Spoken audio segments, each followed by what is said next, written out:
Welcome to Real Sports Fiends. This is going to be a draft series, NFL draft series of the top prospects that are going to be going in the 2024 draft.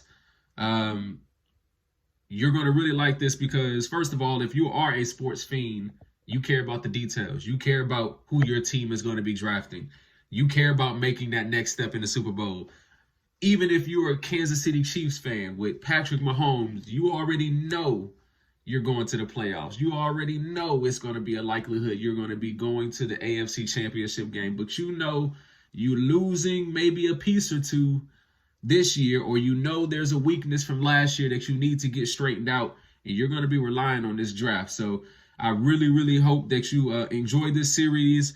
Hit that subscribe button, share the link, however you're watching it, no matter if it's YouTube, Patreon, Instagram, Facebook, TikTok, whatever it is. Go ahead and hit that subscribe and share. Now, we're going to get into, starting off, we're going to get into the edge rushers. This is going to be starting off, we're going to get into the edge rushers.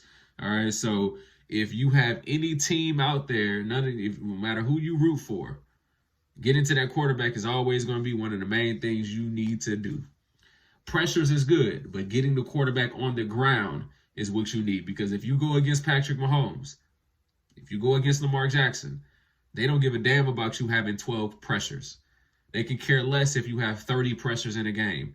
Because as long as Patrick Mahomes is able to get that ball off, he's going to find Kelsey or whoever else is in the backfield or who at the wide receiver.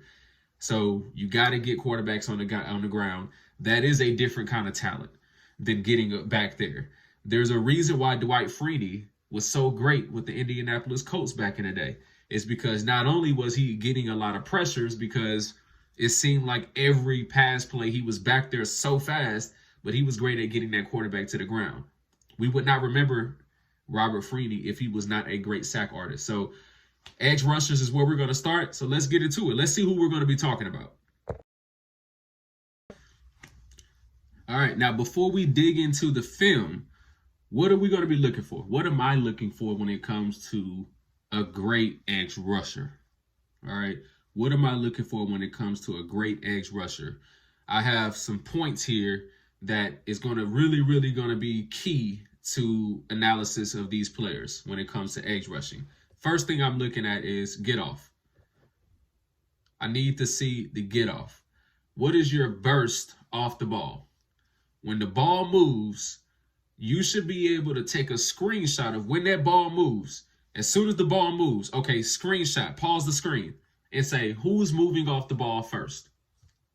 You're going to be able to see a difference between the top offensive lineman and you're going to be with everybody else and the top defensive lineman between all his other teammates as well. Every single time. It just always is that way. You usually will see the D lineman, the edge rusher. You really need to see them get off that ball because it's that split second difference that makes it the difference between them getting to the quarterback and not getting to the quarterback. Getting 15 sacks versus getting 6 sacks. It's that get off. So if you can't get off, if you don't have a burst, which is a lot about power, even than it is speed usually, you got to be able to get off that ball. So that's one thing we're looking at. The second thing we're looking at, the ability to convert speed to power. The ability to convert speed to power. Oakland has a defensive end, Max Crosby.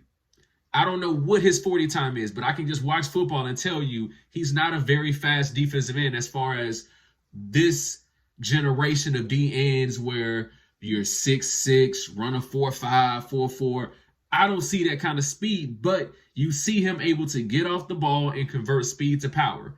Not just speed, but speed to power. You got to be able to do that. That's the second thing we're going to look for. We're also going to look at great leverage. All right. You're going to always see the top D linemen, DTs and DNs. They have great leverage. They're never too high. No matter if they're a shorter player, like maybe a DN that's 6'2", which is kind of short, you still got to be low. Or if you're 6'6", 6'7", which is kind of tall, they're never too high. If you watch like a Jadeveon Clowney, if you watch those kind of players, he's always a little too high, which is why he never really ever is going to maximize his potential, is because he doesn't have great leverage and his burst off the ball isn't as great as it should be as well. He can convert speed to power, but he doesn't get off very well, and he doesn't have great leverage, which makes those players not as great as the guy in the guy in Cleveland, the Myles Garrett, who has all of these, and you're going to see he has all of these. The next one, violent hands. If you play football, you know exactly what I'm talking about. If you've never played football, you probably don't know what I'm talking about. You can apply this to a lot of different positions, but D-line is definitely one of them. Edge rusher is one of them as well. You have to have violent hands. You not just be violent, but you have to have hand movement. You can't just have hand movement without being violent. It just doesn't work that way, because those O-linemen who are great, they're not going to let you just swat hands away and do all that if you don't have violence behind it.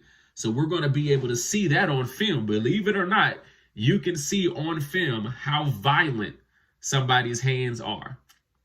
You can see on film how violent somebody's hands are. Sometimes you can see it when you see a guy going up and they engage, but you don't see a whole lot of movement when they engage. That's kind of evident. Sometimes that's where it comes out. You have to rate all of that. Next thing is play recognition. There's nothing worse than watching a defensive player who cannot recognize the play. I don't care if it's a D lineman, a linebacker, or a DB. It irks you as a fan of football to watch somebody be in a wrong place, or to watch a D lineman have poor play recognition, because if you play D line, or even if you played linebacker, you know how important it is to be able to recognize that play really fast and go. If you're off a split second, the whole defense is out of loop. You're out of leverage. Next thing you know, you're getting scored on by the San Franciscos of the world, and those kind of teams who especially are good at those run gaps and run zones and things like that. You got to be able to have great play recognition. And why is this important for an edge rusher? Edge rushers who get the 15 plus sacks, the edge rushers who stay consistently at the quarterback, they don't just rush the quarterback on third down and long. They're able to hit that quarterback on first and long when the team does it, on second and medium when the team is doing play action. They're doing it on play action as well, which means you have to be able to recognize that play and be able to get off and recognize it and get off the ball. All right, now let's see who we're going to start. We're getting our list off of, I don't know if you're a fan of it, but Pro Football Focus has their top 200 prospects. I'm starting at the bottom of this list. And if I'm able to find some good film on them on YouTube, I'm using it. I'll give credit to whoever they have it on YouTube, whoever posting it. It takes time to find that film and upload it and all that good stuff. So I'm definitely going to give credit to those, those channels that provide that. But I'm looking at Jaylen Harrell from Michigan first. That's who we're going to look at first. Jaylen Harrell from Michigan.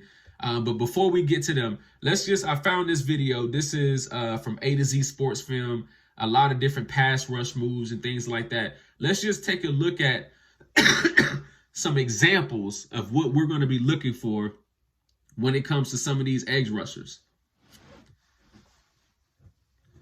Here's Chris Jones, just got a big deal. Now, you can't tell me you can't see power in that play, in violence of hands. Of course you can. You know why you can see the violence of the hands? Look at his shoulders turn right there. And his feet never stopped. The offensive lineman feet kept going back. He just couldn't control it. Here, this is just power. This is just straight power. Aaron Donald. Speed to power. Speed to power. Notice that these guys are getting their offensive linemen to go backwards.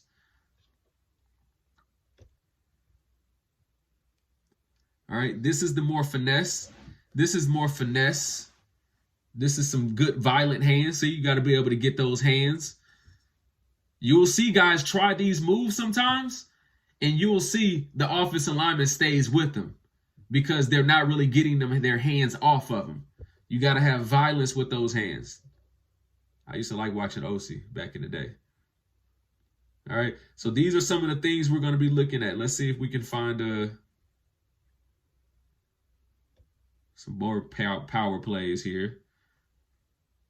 Yep, okay, it's going to have an ad. All right, so let's look into our first player, Jaylen Harrell. I already have a video pulled up of him.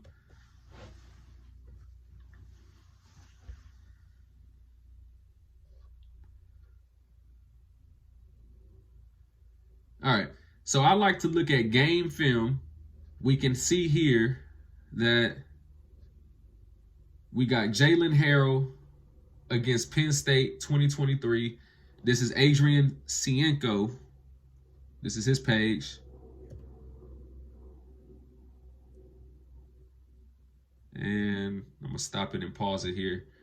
I'm just trying to go full screen. 1 second. All right.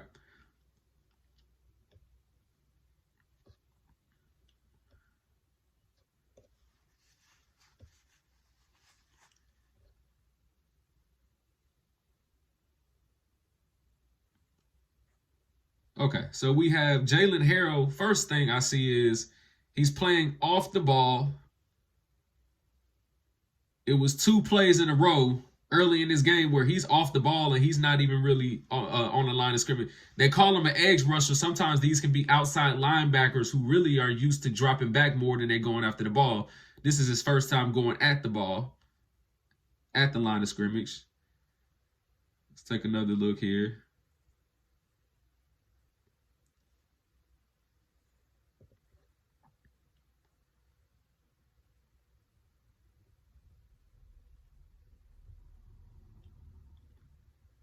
Okay, that's a pretty good move there. Now, let's see if we can pause it at the time the ball snaps.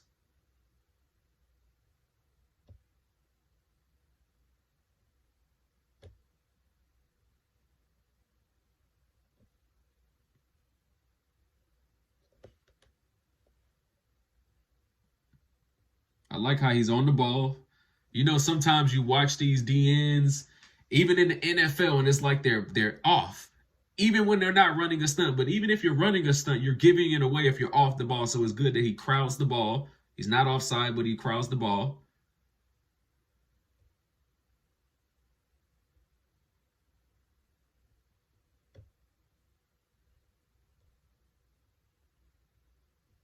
All right. So he gets off the ball pretty good. It's definitely not slow off the ball. All right, he looks to get smothered up right there, so that's kind of tough. We already see that he seems to be a small guy.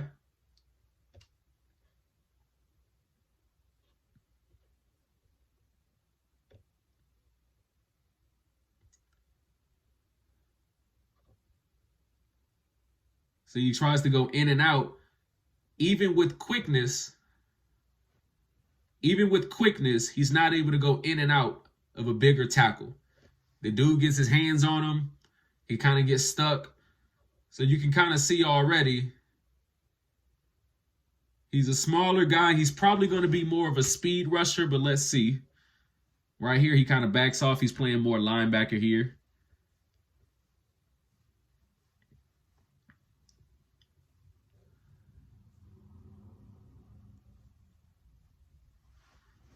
Okay.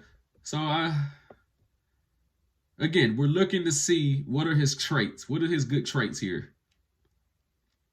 Let's see where's his great traits. So far, he got off the ball pretty well. I wouldn't say very, very fast, but he gets off the ball pretty well. He's one-on-one. He has to either be able to go inside, through this guy, or around him. He tries a spin move, but he doesn't really, he kind of spins in place. If you see a lot of D linemen who practice those spin moves, they're typically not spinning in the middle of the guy. So he's spinning, but he never really hits his hands at all. All right. So usually when you're trying to do that spin move, you have to hit his hands, but the lineman never really gave him his hands to hit, and Harrell never really tried to hit his hands either, so he kind of got stonewalled and then got hit from behind as well. All right, he's here right here. So this is a run play away from him. He probably has quarterback responsibility as well. So he only can crash so hard. He's hustling. It's not much there. So here he is right here. You can see again, he's not he hasn't put his hand in the ground one time. So here it looks like he's just playing his own. Looks like he's just playing his own.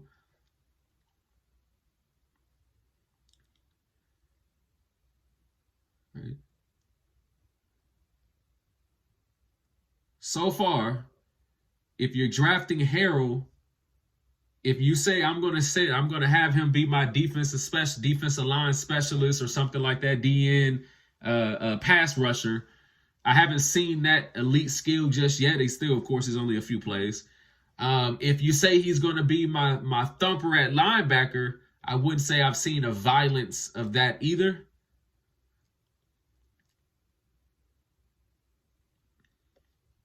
Here he is down here, standing up, 2-point stance again. They throw it away from him.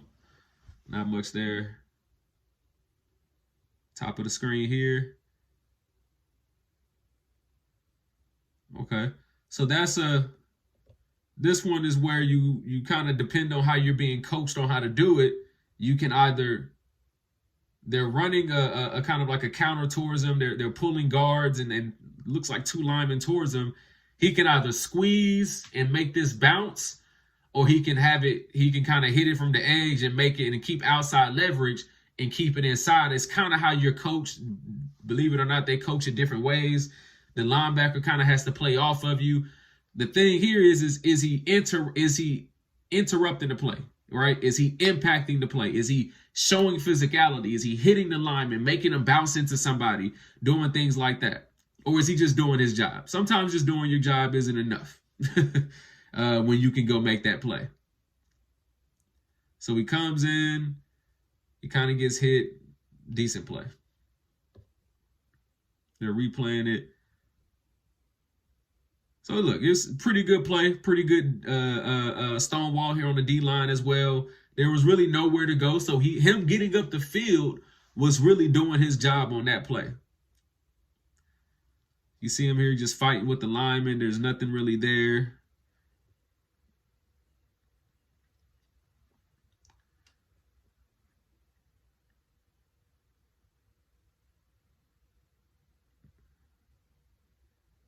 He's just getting into the play.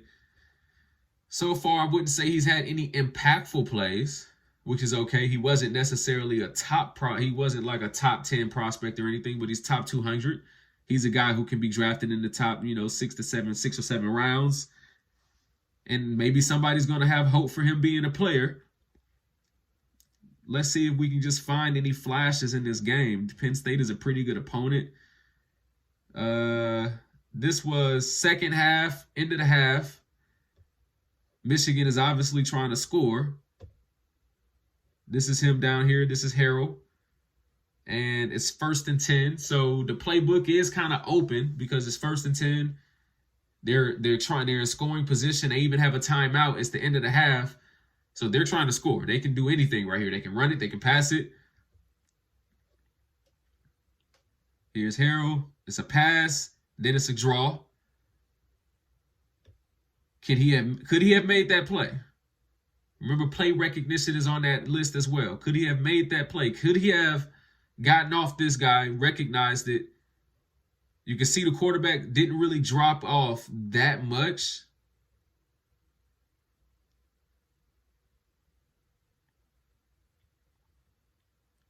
It kind of looked like a draw a little bit.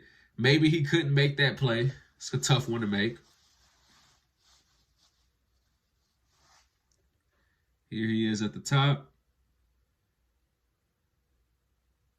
Recognizes the pass. Comes in. I see a little speed there, which was good.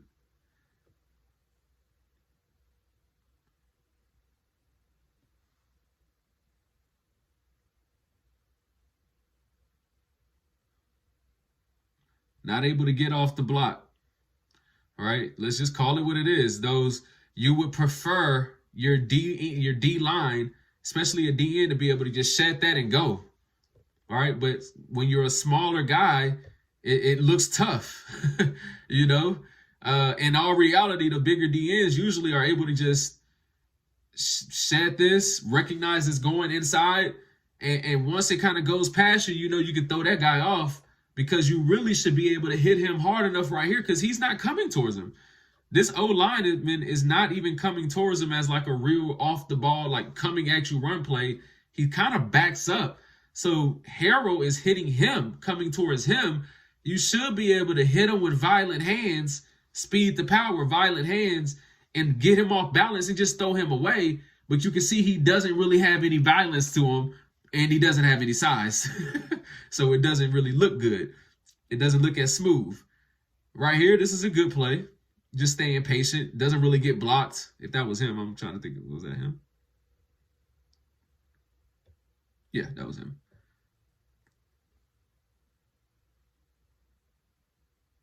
So here, he has a tight end who's trying to block him without looking at him with left hand, and he just wasn't blocked and he made the play. So that's a good play. Let's see here. This looks like a pass. He drops into coverage.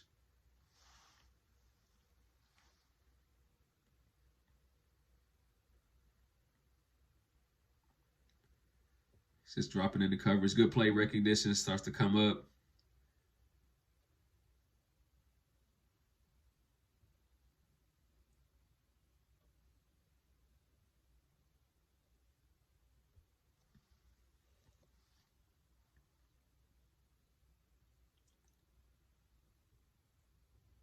Whew. So this is a pass play, and he just couldn't get. He just can't get off the. These guys are just bigger than him, and he can't get off. Here he is right here. It's a play action. So remember what I was saying? Those edge rushers those guys who end up with multiple sacks, they're able to recognize that and still get off and get to that quarterback every once in a while. You're not seeing that there. All right. 3rd and long. He drops back. I wouldn't say he's necessarily their dominant pass rusher because he does drop back a lot. That could be their scheme, but at the same time, you make more plays going after that quarterback than backing up. Right? So the D coaches know that. I'm sure he knows that, and this is a good effort play right here, but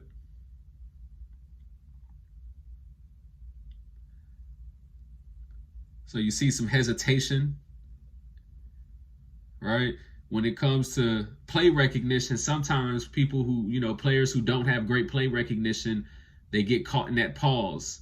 And that's all they want you to do is to pause. That's all the offense needs you to do is to take is to just take a pause step, and they got you. When in reality, if you have good belief in your play recognition and athleticism, you're able to just keep going and be confident in your movements. This was a good play.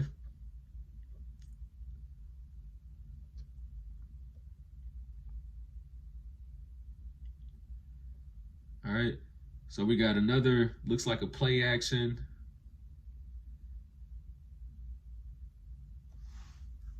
He couldn't make a play there, but this is the play that he looks like he hit the quarterback on. He hits that spin move again, but this time he actually knocks his hands. So this time he has a good in and out, but he hits his hands as well, and he gets him going. He gets him off balance. It's just so subtle where you probably can't see the difference, but he gets his hands. It was just an entirely better move overall to get his lineman off balance. Here he's a little late off the ball. You can see it looks like he just get rolled by the quarterback.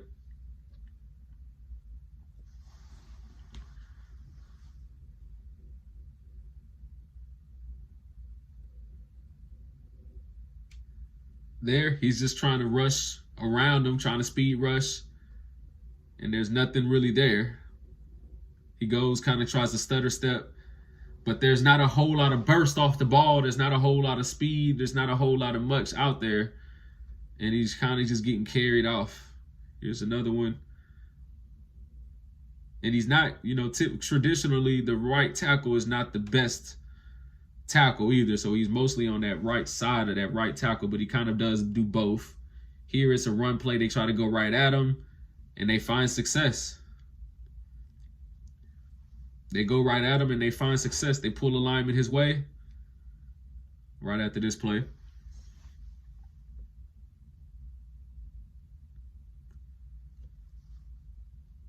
And he has to be able to be physical. And you can see here, there was no physicality there. You got to be able to impact, get off that ball. It's not there. Here, he actually looks like he has a pretty good speed to power. Looks like he knocks the lineman off balance. Even though he's getting double teamed, I see this guy move a little bit. Oh, no, that's not him. He comes inside. So it was a stunt. So right now we're watching Jaylen Harrell from Michigan against Penn State. And I would definitely say he's not a top pick. He's someone where he's probably going to be developmental. I don't see a whole lot of natural pass rush. I don't see a whole lot of natural D-line, just ability. I see a guy who's probably a linebacker who can hit a little bit. So they said, hey, or who's athletic, of course. And the defense that Michigan plays, he probably just fit that position. And he doesn't really need to be a great pass rusher to really play that position. In most of the plays we just watched, Jaylen Harrell is not really making an impact on any of those plays, even though we know Michigan has a great defense. But he was kind of just on that game that we just watched, he didn't really make an impact. Now, we're not going to stop there. Let's see what else we can find before we get to Cedric Johnson. I think Jaylen Harrell went to the Senior Bowl. So let's see how he did there. Some people look at the Senior Bowl as, oh, they couldn't really leave school early enough to get drafted, so they had to stay longer. Sometimes that's the case. Sometimes it's not.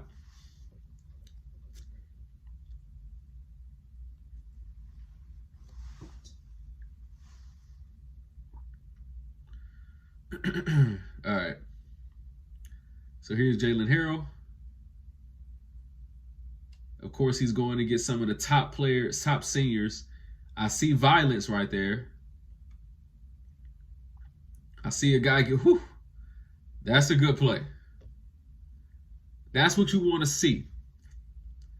First of all, he already looks bigger, just coming off the ball. He just looks bigger right now than he did on film, but he's still the same guy. He's still a linebacker from the looks of it. He doesn't look very big at all. He's probably about 230-ish, 235. But you can see he hit him with that inside arm, which was his left arm, and he got him off balance. And it pretty quick, too. That quarterback is going to have to scramble out in a real game situation. This is him right here again.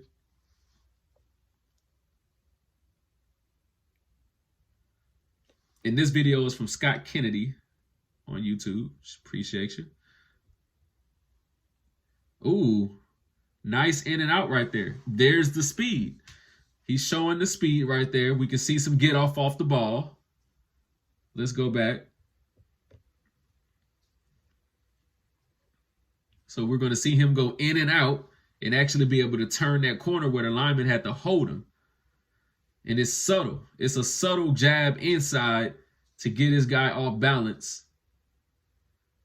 And I like his leverage too. He's low. I like how low he stays to the ground. He's always pretty low to the ground.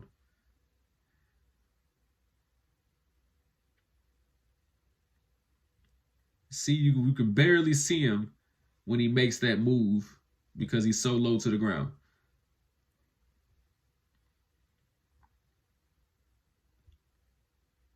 Which matters because it makes him harder to hit. So here's him jabbing inside, and you can see the lineman 52 here. You can tell he's off balance because you can see how wide his hips are. You can see how wide his legs are, and he looks to be kind of reaching. So that's a good move, Jaylen. I can see right here he does have a little ability. But film doesn't lie either. Game film doesn't lie either. So you got to have consistency. Here he's going against the tight end. He kind of throws the tight end late. Now, again, look, these scouts look at everything. So they're looking at the initial impact, the initial collision with you and that tight end. How was it?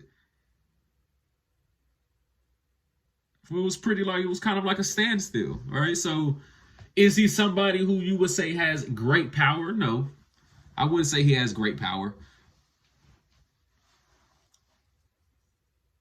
Looks like they're doing one-on-ones here. D-line would say, O-line would say this is a D-line drill. It is. It's definitely a D-line drill, but that doesn't mean that it's a pretty fair. I like it. You can gauge a lot from it, especially from the O-line who actually do well at it. All right, this is more of a 11 on 11. Right here, he's just kind of running around that O-line. That's a speed rush. He gets off the ball pretty well. It's pretty good.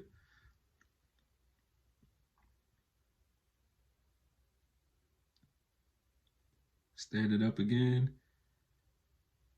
I like his get off. You can tell compared to the other DN, he's getting off. He's getting up the field a lot quicker. You can see this DN is still back here. He's already up the field. He's getting up the field pretty quick.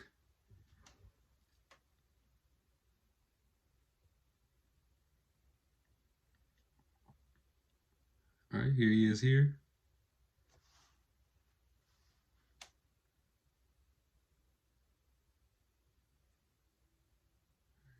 Kind of, quarterback kind of steps in.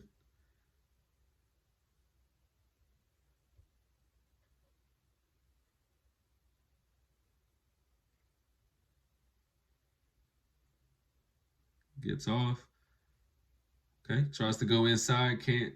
They get his hands on him, and he kind of got stuck. Is there violence in those hands? Let's look again.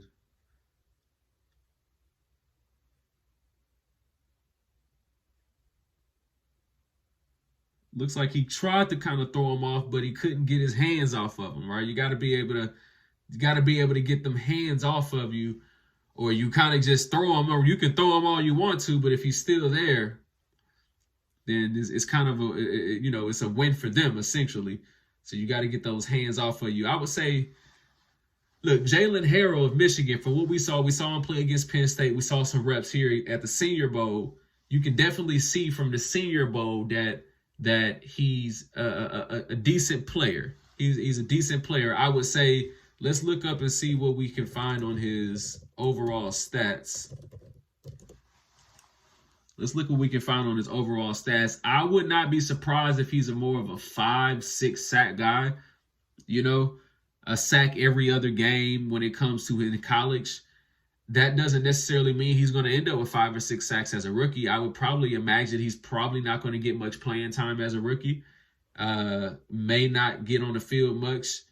You can see here 6.5 sacks. So according to ESPN, 6.5 sacks. So you can see here, that's what I imagine. 5-6 sacks. He ended up with 6.5. You can also see he only had 15 solo tackles. This is a guy who played off the ball some too. He's a linebacker essentially. If you really just look at it, they even have him listed as a linebacker. He's not really an edge rusher, which is but the Pro Football Focus has him as an edge rusher. I wouldn't be surprised if he's not being projected to be drafted. They have his overall grade as a 77. You can see here in 2023, 15 games played. He has 6 sacks. He didn't get better from 2022 to 2023. He had 6 sacks in both years. Quarterback hits were the same. He'd had 5 more hurries, which is good, but he didn't really do a whole lot more from his junior to senior year. Okay, so yeah, I would say he's probably going to be 7th round pick. Maybe a 6 if you're really, just desperate, but 6th, 7th round pick. Wouldn't be surprised if he goes undrafted. I'm a huge Cowboys fan. If you tell me we draft Jaylen Harrell or we pick him up after the draft, I'm not getting any more excited about my team. I'm thinking we have another guy, but I'm not thinking he's better than. He's probably going to be a Taco Charlton. as far as another Michigan guy who's probably not going to really pan out. But that was just to be fair. We're only going off of one game against Penn State. We're only going off his Senior Bowl film that we just saw here. We got some stats here, but this matters. So this kind of makes sense on why he was rated right now as the number 100 and I think 81 player out of 200. He's number, where is he at? Yeah, he's number 181. So I would say that that's not bad of a, but we're going to look at next. We're going to look at Cedric Johnson, and we're going to see they're not too far apart as far as players.